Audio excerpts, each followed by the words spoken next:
Welcome, everybody. We're going to jump in now with our every 2 weeks call related to serving as a FCA character coach.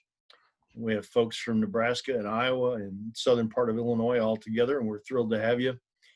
And to kick things off this morning, I'd like TJ, if you would you please pray? You bet. Thank you.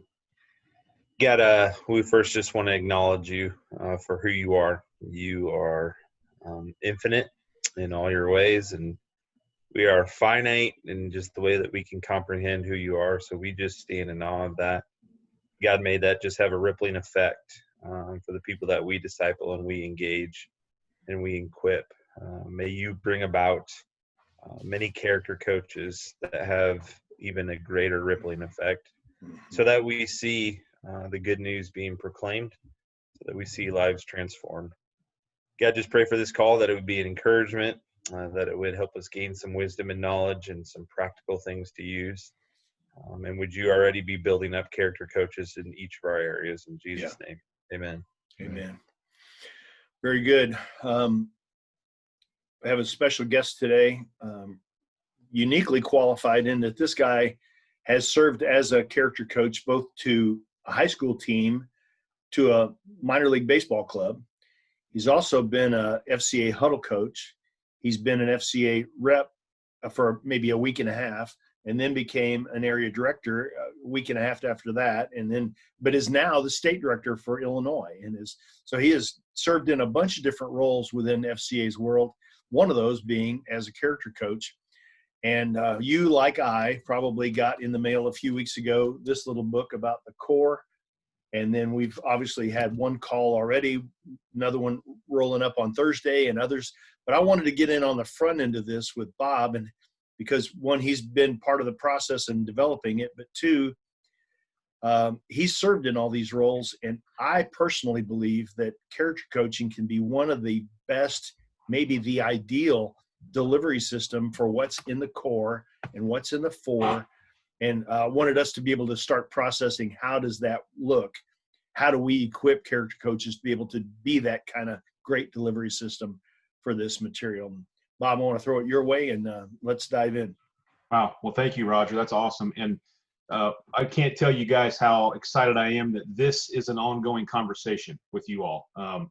And thankful for Roger and his leadership and his willingness to lead the charge with character coach and chaplaincy. Obviously, I forgot somebody I listened to your call yesterday, parts of it, that you were referred to as the Pope, I believe, Roger. Is that right? You're the Pope? Yeah, afraid so. Il Papa. Yeah, there you go. Anyway, just really thankful for Roger, and he and I live 45 miles apart from each other, so we've interacted quite a bit through the years, even before I was on staff with FCA. So really, really thankful that, like I said, this is an ongoing conversation for you all, because I completely agree with Roger. I think a lot of the concepts, and especially the core that Roger mentioned, character coaches and team chaplains are a perfect fit for so many of these discipleship principles that we're all talking about right now through the training and the core and other things. So I don't want to soapbox too much, but boy, I feel so strongly about discipleship multiplication and how the core fits into that I'd really like to just kind of bang around on that for a minute, if that's okay, Roger. Yeah. And then, I'd love to hear how you guys are already thinking about utilizing things like the core. My background is before I was on staff with FCA, I was in church ministry, and I was also a high school football coach. And so I feel like the term discipleship is one of those church words that gets thrown around a lot, but we don't always all mean the same thing when we say it, and it has a lot of different definitions. And Jesus told us to do it. So I think we need to have an understanding of it from the Great Commission and other places. And so it kind of, if we're not careful, and again, this all pertains to the core, so that's where I'm going with this. If we're not careful, we can start to think of it in programmatic terms, that discipleship is a program, or discipleship is a Bible study, or discipleship is a curriculum, or it's something that happens in the classroom environment or whatever. You sign up for it, you commit to doing it for a few months, and then you check the Great Commission off your list. And of course, I think all of us realize that's not what it is. And I would use the word journey. That discipleship is a journey. Discipleship multiplication is a journey. And so part of the reason why I love what's been put together in the core so much is I think it leans away from curriculum and programmatic and leans towards guiding us through a journey. And that's a lifelong journey. It's not an 8-week study and you put it aside and you pick up another study after it, and so the whole idea of discipling other people with the goal in mind for them to disciple other people as well. Obviously it's biblical, but I think that's what the core is really all about. It's building in, I'll use these two terms, principles and patterns into our lives that can then be passed on, those same principles and patterns passed on to other people. And it's an ongoing thing. Again, there's 8 principles or 8 core ideas in the core, but these principles and patterns are ongoing until Jesus returns or until he takes us home, one or the other. It's not an 8-week study and then you switch to something else. So I love the ideas. I think about character coaches. I think you all and those that you are raising up to be character coaches are perfect fits to be guides for this journey, of this discipleship journey. So, and I love the concept of discipleship multiplication. I think we all would agree that multiplication is better than addition, way better than addition. And so the idea that those that we are in the process of discipling would then go on and disciple others, who would then go on and disciple others. And it's how the gospel spread from Jerusalem to Judea to Samaria to the ends of the earth in the first century church. And it's really exciting for me to think about that. So anyway, I totally agree with you, Roger, that it's a ready-made fit for character coaches to utilize it. Good. Let me ask you, all of us on the call here, what was your impression of the first unit, the first call the other day when we just did the engage section? What was your initial reaction to how that was presented? And was this new stuff to you, or is this stuff you've been doing for 40 years like it has for me? A lot of the same stuff I've been doing forever, but it's just in a different package. Tell me what you're thinking.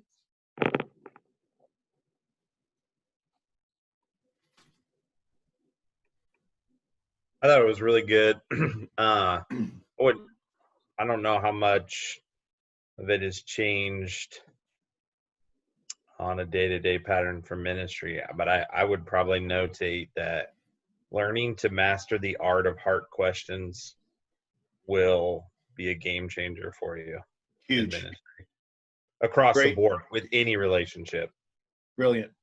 I'm really glad that was in there, because for me, that's been a key to my most effective service as a sports chaplain, is asking probing questions. Good. Other thoughts about that or other things? That was great insight, TJ. Thank you.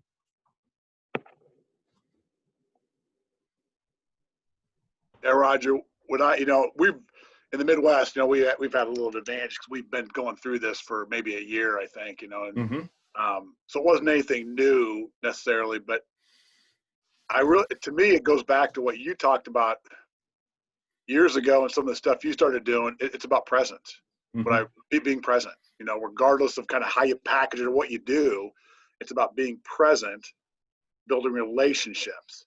And like TJ said, I love the idea about heart questions and then tell stories. Heart questions and tell stories, and not in a preachy way. Good. Yeah, it's funny because it's your presence in those places that gives you the opportunity that then you can ask the right question. You can start to tell a story. If you don't show up, there's nothing happening. But when you are engaged by being present, stuff can happen. Good. Other thoughts? I might add to just along the line of presence would be really good at listening. Yeah. Because it's easy to think as soon as you get in a room with somebody, a relationship, how far that could go, or you're thinking of the next step already. But that'll help with hard questions and stories to be a better listener. You bet. There's a technique called empathic listening where you engage people and you say, well, tell me more about that. Or there's other ways you can follow up their last statement or their last thought with another, well, tell me more about that. Or how have you experienced that? Or just simple things like that to draw them out. That's a huge skill to develop. Good. Listening is important. More. What was that called again? Empathic? Empathic listening. Okay. EMPATHIC, empathic. Okay. Good. One thing that Aaron Riesland has talked about is when you ask a question, just be quiet. Yeah. You've got to give someone the chance to answer the question, even if it's awkward silence. I think all of us are probably guilty at times of answering our own questions and just continuing the conversation when really we just need to shut up and listen. That's really good. Whether you're doing this in a one-on-one setting or in a group, that's one thing that scares a lot of small group leaders to death is quiet. But stop it. They may be thinking. It's okay. Let them think for a minute, because then that good answer is going to pop up in a second. Good. Other thoughts? Roger, I love what he just said. I'd even add to that I think the best questions are the ones that have to be chewed on for a little bit. If they're easily answered, it may have not probed very deeply. So giving people time to chew on it, think through, how do I really feel about that? I don't know if I've ever thought about that before. And man, some of those can be really powerful. That's great. Yep. And just a few years ago, a team colleague of mine was saying, hey, can you write a bunch of questions for us when we're on the field, things we can ask players that start at where they are in the sporting world? So if you're looking for some of those, they're on my blog. Just type in questions for competitors and it'll pop up that article. A big string of questions that you can ask coaches, you can ask players. It's in there. And but you may sort through them and say, that's a bad question. Throw away the ones you don't like. Use 2 or 3 that you do like, but it'll let you get the conversation rolling. Good. Other thoughts?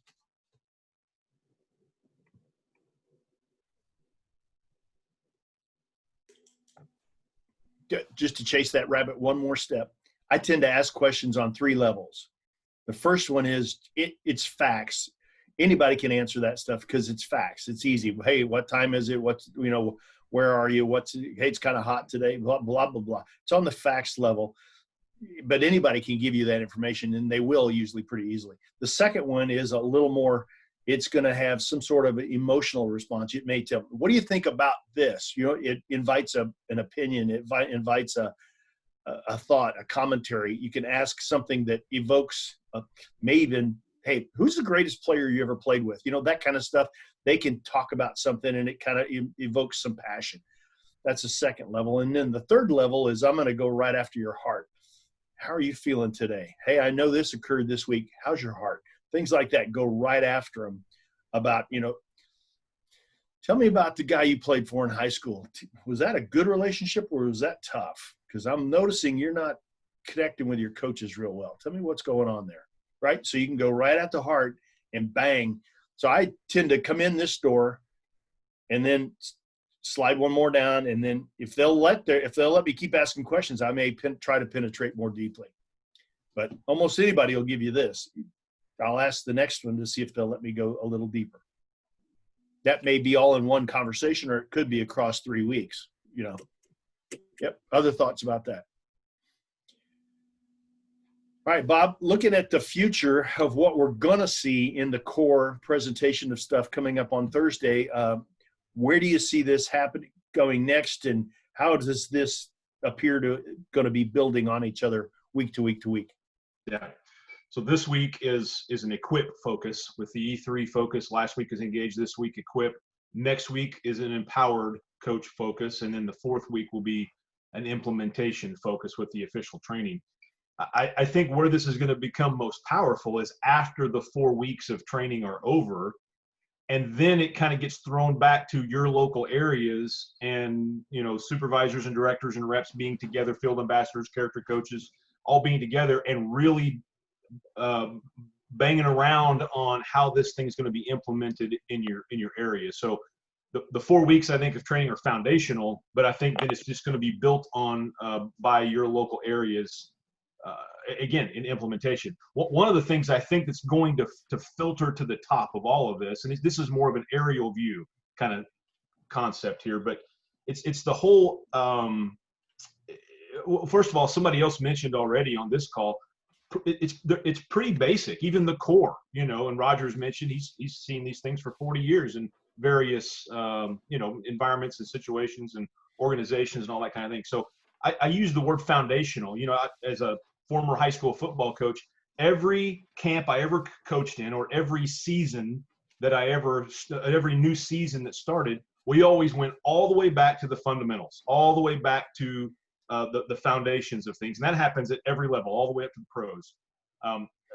Because without those foundational things, you can't grow. And so I like the fact that what's in the core is pretty foundational for a number of reasons. First of all, because it's a necessary foundation for growth to happen, but also it leaves room within the guardrails of discipleship. It leaves room for you all to figure out how this should look in your setting. This group specifically thinking about character coaches and team chaplaincy, what's this look like in your setting? I love that there's enough wiggle room for that. But this idea, it's the whole idea of teaching a man to fish, and to me, this is ideal for your settings. In most character coach environments, there's a temporary aspect to it. The players are going to eventually graduate and move on. Coaching staffs turn over really fast, especially at the collegiate level. And so even though you're going to have lifelong relationships with a lot of those people, you're probably not interacting with them daily like you were when they were, you guys are talking about presence here. And so this idea that you've got them for a window of time, can we develop a discipleship process in their lives that carries them beyond their daily interaction with us? And so building in those principles and patterns of discipleship into their life, like Bible study, helping them know how to study their Bible, and how to think through prayer and interact with God in prayer on a regular basis, developing habits and those kind of things. Those types of things that again, it goes beyond just an 8-week study.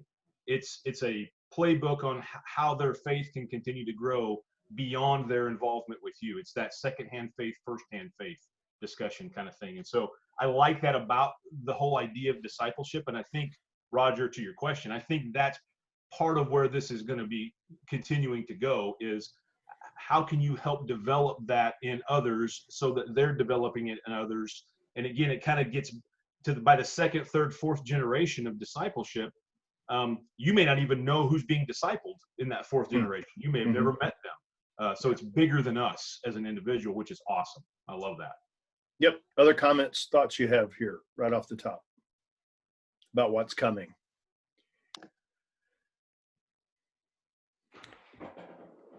I guess I got a question just going through my mind. I don't know if Please. now is a good time to ask it, but Please are do. we training these character coaches to be E3 guys? Absolutely. Okay. And then that character coach, not only developing the relationship with the coach, he will also be able to lead a fellowship with the team. Yep. Like a little team huddle. Mm-hmm. Okay. Absolutely. Because here's the thing. Let's suppose it's just pretty much any team with which one works. There's going to be a bunch of people there. It could be, let's suppose it's a high school football team. There's 60 some odd kids probably running around there. Or there's at least probably a dozen or more on a high school basketball team or a college basketball team. There's 12 to 15. The point is, E3 is going to happen broadly in that group. It's a bunch of them at the engaged level. They can't spell Jesus yet. We're just engaging them, right? There's going to be some others that they're committed. They're beginning to learn. We can equip them with some tools like the core to begin to really develop in a process. And then there's going to be a few that are highly committed that, let's empower them to be leaders for Christ on their team. So that's going to happen in the same group all the time. Coaching staff and athletes, or just coaching staff? All of them. Okay. Both. Yeah. because on any given coaching staff, there may be 3 different levels of people. So to think it's a one size fits all, and then this is an equipped group, no, not necessarily.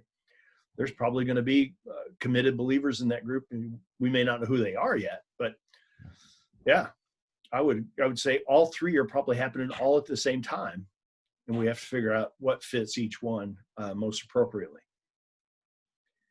Yep. Other thoughts about that? I can see some things happening already that are, it could be as simple as you get to the end of this and you go, you know what? I've got the first 8 weeks of any given season with a team. I'm just going to use this. And we get toward the end of this, and then we'll figure out that I did some advanced reading. Don't tell anybody I was cheating, but there's a set of Discovery Bible studies back here there's one that's 20 weeks long. There's 20 weeks of stuff you could do that goes from creation to Christ. Most seasons are not longer than 20 weeks. You could do an entire season with a basketball team in that thing. So there are places to go afterward that are already laid out. There's one that's 16 sessions of just parables from Jesus. There's another one that's 13 weeks long. And so there's a bunch of different things there that this kind of sets the groundwork, teaches the most basic principles, and then you can develop those practices and continue to pray with your group while you're also doing Bible study, while you're also helping them learn how to reach out to others. There's all these things happen at the same time. Good. Other thoughts about that and where that may go? Roger, this is Dave. Yes, sir. Sorry, a little bit late to the party here today, but something that came up in an earlier call this morning was the benefits of Zooming with huddles, with players. Some of our public school teacher coaches who are pretty much hamstrung from doing much spiritual development or training on site, Mm-hmm. at the thing, have been, because like Zoom is the wild, wild west. There's no restrictions. You're not on campus. They're not on campus. They've become way bolder in their, and they've really had a greater opportunity to advance the gospel and disciple than they had been having trying to have their huddle meetings on school property. Funny, because they always feel like they're under the thumb of. Absolutely. Yeah, and well, they're under the law. By law, they can't. Mm-hmm. Wow. But it begs the question here is why it's significant for some of those public school head coaches to get a character coach who's doesn't have the same restrictions sometimes that they do, but yet they're making it happen as a coach, even if they're not directly doing that, which is disappointing to many, but it still gets the job done. Yeah. And because that's going to be, as we try to help our coaches become empowered coaches, the law is not going to go away. Their restraints as a public school teacher coach are not going to disappear, even if they have a heart for and mentality for discipleship. So there may be some other ways for us to help them facilitate that through these other volunteers. Good. Yep. Other thoughts about that? Roger, what Dave just said fits in really well, I think, with what you just described with Engage, Equip, Empower, with the engaging broadly and then equipping more strategically and then, empowering intensively with a number of people. For us to think about, this could look different in every environment, but for us to think about what it looks like for an athlete or a coach to move from an engaged coach or athlete to an equipped coach or athlete. How's that different? How do we interact differently with them? I'll tell you just personally, the best discipleship opportunities that I have had have occurred at 6 a.m. at a little restaurant in my hometown over breakfast with athletes and coaches. And so that's not something that's ever going to happen in the large group, leading huddles and things like that. But then as the Holy Spirit develops hunger in the lives of athletes and coaches to want to go deeper, then there's an opportunity there for them to be pulled out of the large group and into a small group setting, which again, doesn't have to even be on the campus. I love Dave's mention of Zoom. There's a lot of avenues that could be utilized there beyond the large, good thought process for all of us probably. Yep. Others, what's been your experience in one thing to engage, but have you been able to find people who want more equipped and then put them in kind of an equipping setting where it's a smaller group, it's a little deeper in intensity? Has that worked for you? How have you done that?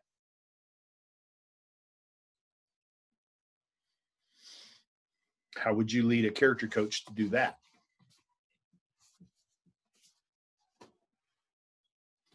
Roger, something I'm doing, this isn't anything like new or earth-shattering, but every Thursday at noon this spring, I've been meeting with some athletes at Drake, and we do a small huddle together, and two of them are on the women's soccer team, and so I meet with them regularly.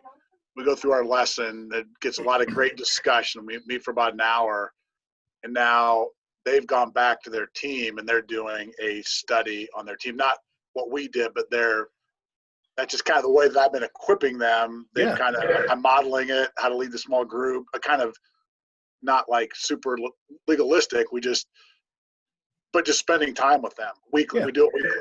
And I've watched them grow in their faith and their ability to lead and their confidence. And now they're going out and taking their sphere of influence on their team and leading that. So back to Bob's kind of multiplication, that's just one real simple thing. It's consistent. It's every week. Nothing super groundbreaking or anything.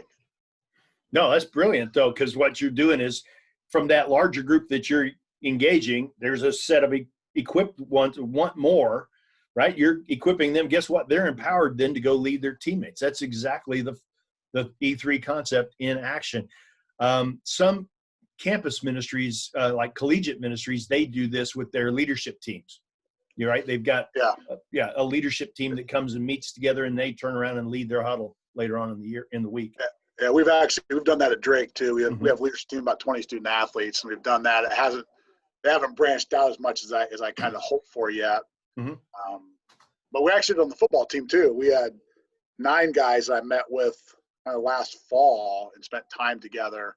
And then during spring camp, we broke them into small groups, and those 9 guys, we had about 55 or 56 guys on the football team in a small huddle being led by one of those 9 leaders. So kind of same thing. That's it. Scares you to death to turn loose of that responsibility, but that's where honestly, it does. Yeah, it is. Yeah. But that's part of the kind of empowering process is letting them go. You're right. It does. It's interesting you said that. It did. I was nervous about it. Dave, you've taught them to fish. That's the whole goal. That's awesome. I love it. Brilliant. Good. Other thoughts or experiences with that? I have more of a question than an answer, Roger.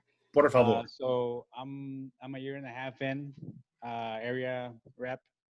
I have a good friend in a local college, and they invited me to be officially part of the staff, like a glorified volunteer. So my title is actually chaplain for the sports teams. I've had 4 months in there, but I feel with this coronavirus, I feel like I get a second chance to start again. Mm-hmm. So in the fall, hopefully we'll go back to normal. My question for you or for anybody else, if you were me, I'm on staff at the school. What kind of things, I have some plans and ideas, but instead of me doing it again, why don't I ask people that have been doing it for a lot of years? Give me some of the tips, some of the recommendations that you say, hey, for sure, make sure you do this. I feel like I'm starting again on staff at Grandview University. Okay, good. Is it a state college or is it a private college? It's a private college, so we have freedom. We have chapel. We have freedom to them about faith. Good. Please tell me your thoughts, everybody. Dave Applegate's in a similar situation at Drake. Mm-hmm. Well, others? Yeah, Dave and I work together. So okay, good. I'm able to we've kind of already visited, so I'd like to do some other. Good. The right thoughts, not my thoughts. Just the more the merrier. Good. Are you getting access to like all the teams? Well, this is what we've done in the past. The AD, introduced me to all the coaches, and I just said, hey, this is who I am, this is what we can do. Not just myself, but I can also invite character coaches to be. Yeah. So right now I have 4 other people than myself. Brilliant. That are with different teams. Ideally, it would be to have 1 for every team. Yeah. But that's what we have now. Good. Yeah. Good. Come on. I need your thoughts. I know what I want to say, but I want to hear what you want to say.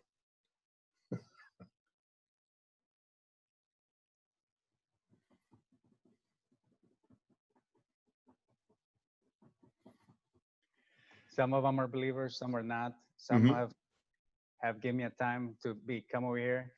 Some of the coaches say yes, but they never give me an actual time when it was best for them. So yeah, from Grandview has a lot of sports, a lot of coaches. They're in different stages. That's where we're at. Yeah, here's where I would start if it were me. I would start with the doors that are already open, and then with each of those coaches, like let's suppose you have a character coach ready to go with that one, a volunteer. Together meet with that coach and say, Coach, we're ready to serve you and your staff and your team as much or as little as you like. Do you have things already in mind that you'd like for us to do? And that coach may have an idea. He or she may not. And so that's where you can have talked with your volunteer already as to what sorts of things does he or she feel prepared to do, right? So it's like, I can give you this many hours a week to attend practice and to be with the team and that kind of thing. Or it may be, Coach, I'd love to lead a coach's Bible study or coach's discussion or a Bible study with your staff. You can offer the things that you'd like to do. I would prioritize them based on what your character coach can deliver well, and then find out what the coach wants. Again, since it's at the beginning, they're more than likely going to give you a short list of things because they need to trust you first, right? They're going to let you prove it on a short list, and then you may gain more and more favor and responsibilities later. So I would just do that coach by coach with those character coaches. And then the doors that are yet to open, then that's where you could go see those other coaches and coach. We'd love to serve you and your team and your staff.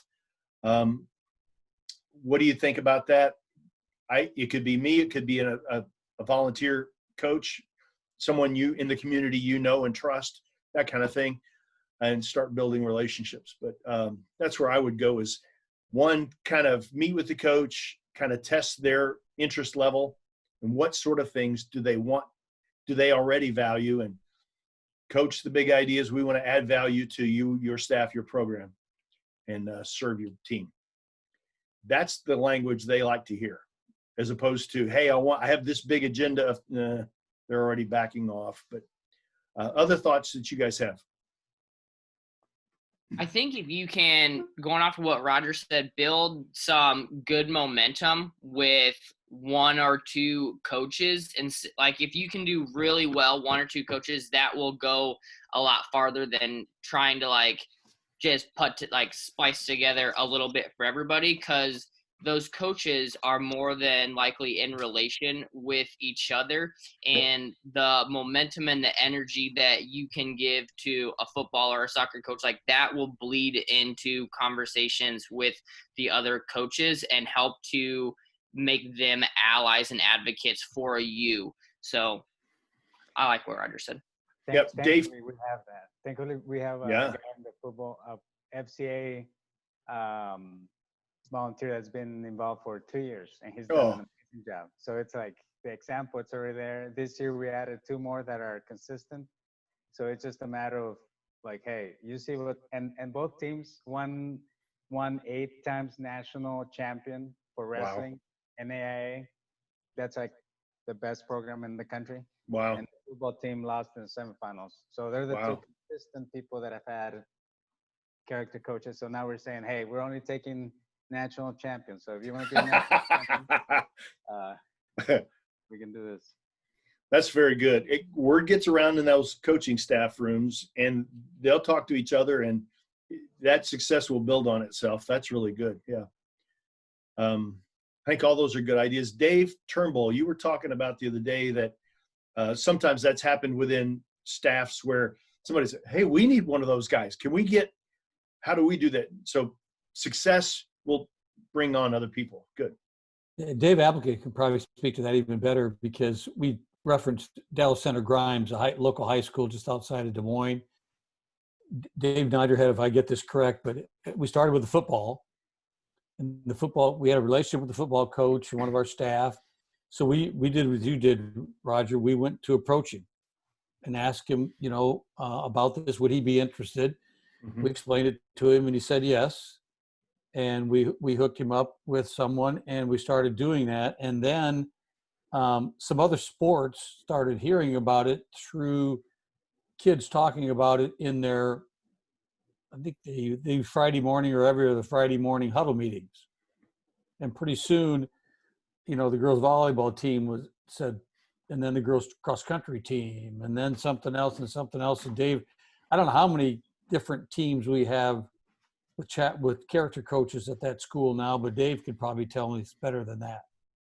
I believe we have 7 or 8 character coaches at one high school. It's not one of the bigger high schools either. So it's like Dave said, it started with the football program because that's probably the most visible. And they saw what that coach had, and these other sports were like, hey, I want what they have. Because right, they do talk, they see each other. And the other kind of component to that too, which is interesting, is there's a very active huddle there. They meet on Friday mornings at 7 a.m. They've been getting 150 to 200 high school kids at 7 a.m. in the morning every other Friday to meet, to pray, to hear the word, to boldly, talk about Jesus in the school. And that has helped put the character coaches in place too, because of that large active huddle. It's interesting how that's all kind of worked together. What I hear you saying is that the character coach presence is feeding the general huddle and vice versa. Is that true? Yeah, good. All right. Luis, the other thing I would say is for all of us in these things, especially when we have volunteers, is under promise and over deliver. Don't promise 10 things if your person can probably come in with 2. Promise what you know you can deliver on, and then watch them be faithful, and they may say, can you give me more? Can you give me more? And they'll like that. Okay, other thoughts that you have about that idea, or other questions you want to ask? Bob in particular.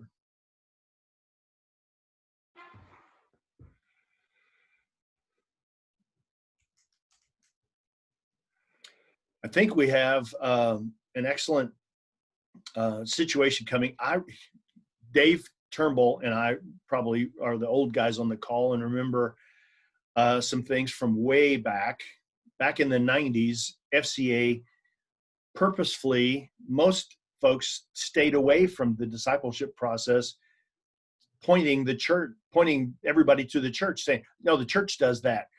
And our motto, our language at the time was that we present Christ, that our whole thing is evangelism, and we stop and we defer all the discipleship to the church. Well, the problem is most of the folks we're dealing with in the sporting world aren't going to church. Most football coaches I know are not hanging out at church on Sunday morning. They're sitting there watching film till their eyes bleed Sunday morning with their staff. They're not going to church. And if we may be uniquely qualified to engage people in the discipleship process in a way that nobody else is even going to touch. Any thoughts you have about that? Anybody else? Roger, I'm sure you guys talk about this all the time, but to me, that just screams of relationship. I mean, if you are, as a character coach and you have access to a team or a group of teams or whatever, and you're around on a regular basis and you're building relationship with those folks, it's what Luis just was talking about. And some of you just said, year one, you're building trust. You want to build trust with people so that other things can happen later. Character coaches are ready-made for that situation because You're not popping in once a week for 20 minutes to lead a Bible study. I mean, you're building relationships with people, and trust is developing so that discipleship can grow and can flourish over time, and it becomes very grassroots, in a lot of ways. And so I just feel like the character coaches are in a great situation to be able to do that. Yep. Good. Other thoughts? I got another question.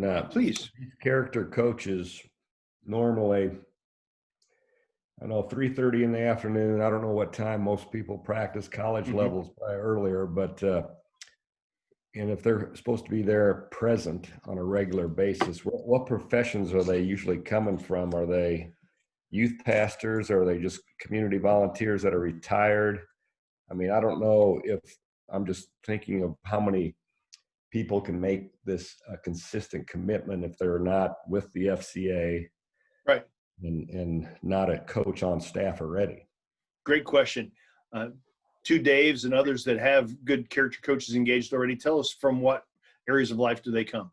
Hey, Randy, that's a great question, and we get our character coaches from all different areas. Some of them are business people. Some of them are youth pastors. Some of them we've met through churches. But when we're talking about presence, it's amazing. You don't have to be at every practice every day for the whole practice. If you are just consistent and are there maybe for a half an hour, a couple days a week, it's amazing. Pretty soon, they'll be saying, "And he's here all the time. He's here all the time." Mm-hmm. It just so when we recruit our character coaches, it's not, because that is a concern of theirs. Well, I can't get off, work early every day to be there. But if they can get off once a week, or come at the end of practice starts at 3:30, come at the end for 15 minutes. It's amazing if they're just consistent with that. It's no more than, I don't know, Roger, you can maybe speak to it too, more than a couple times a week. Yeah. It seems like over a period of time that they're around a lot of the time. And also with that too, one of the youth pastors you would think would be a great idea, but they're so busy. Mm-hmm. We have a couple of youth pastors that do a great job that are our character coaches, but for the most part, seems like they're pulled in a ton of different directions, and so that's probably not a great pool to choose from. That's kind of, my thought on what you guys, Bob, Roger, Dave, what you guys think of that? Yep. Dave, what I tell people all the time is, look, if you can make 2 or 3 practices a week for 30 minutes each, you're going to establish presence in a significant way. Yeah. Especially if you figure out with the coach what's the most significant 30 minutes of practice, right? And with football, it's almost every single time, it's the last 30 minutes of practice are the most advantageous for you to be there. And that's probably after 5 o'clock. Mm-hmm. So Joe can finish his job, get off work at 5, drive by the high school on his way home, be there for 30 minutes of practice, and not blow up his family life. He can engage those 30 minutes and be spot on, ready, and engaged in a significant way. There are ways to do that that's not terribly intensive in terms of time, but can be really significant when you show up at the right place at the right time. That's good. Yeah, just to echo Roger, that's key. Talk to the coach. When's the best time to be there? Mm-hmm. Conversely, on the front end is good too. Sometimes I'll get there early. The guys are walking out. It's casual. Yep. They're getting out and stretch. That's a really good time just to be around, be visible, have conversation with guys. Practice hasn't started, so they're not doing a lot of mental reps. Sometimes they're more open to talk at the beginning too. I think that is strategic on when do you choose to be there. Exactly. Yep. And with basketball, it's almost always on the front end of practice. In my experience, front end of basketball practices are looser than the back end. Okay. Other thoughts, Dave Turnbull? Did you want to throw anything in there, or anybody else have ideas related to that? That was a great question, Randy. Dave's throwing empty hand. All right. I would say having a good relationship with local churches will help you. Those guys should be multiplying themselves. So they should have a pool of people to say, hey, man, this person would be a great character coach. They'll have the time to do it, or they're just right on the cusp to burst and they need something. So I would, your local pastors and Randy, even in your situation with a lot of the local high schools, there's a lot of volunteers that help coach anyways. So if you found a good volunteer, they can become the character coach. Yep. Here's another one. Retired coaches. Holy smoke. We had recently deceased coach from my area. He was an FCA huddle coach for 40 plus years. When he retired from his teaching job, he stayed engaged, was working with me as what we now call ambassadors. And he was a huddle coach for most of that time. He became a character coach. Man, he crushed it. He had lots of time. He's retired. And as long as you can get those retired coaches to be the character coach and not try to coach the position or have an opinion about every play that's called, they'll do fine. They just have to stay in their lane a little bit and serve as the character coach and not get caught up in the X's and O's. They'll be phenomenal because they love the game. They respect it already, and that'll be a good fit. Other thoughts? Brilliant question, Randy. Other thoughts? That's really good. We're getting close to the top of the hour, and I wanted to respect the time you're investing in this. I appreciate it very much. Any further thoughts you have, Bob, Pankey? Anything you want to summarize how we as character coaches can be great delivery system for the four as well as the core, and any other or sounding words we decide to rhyme with that? We definitely are the kings of acrostics and abbreviations. FCA, and now rhymes. Amazing. Yeah, right. It's going to sound like I'm being repetitive, but that's not always a bad thing. As I flip through here, I don't know if you guys have really had time to look through the booklet a lot yet, but there's a lot of things in here. I'm going to say two different things are going to sound contradictory, but let me finish both of them. There's a lot of things in here that that I think you could pull out, that you could dangle in front of a team or a coaching staff that could be very helpful, beneficial, and engaging to them.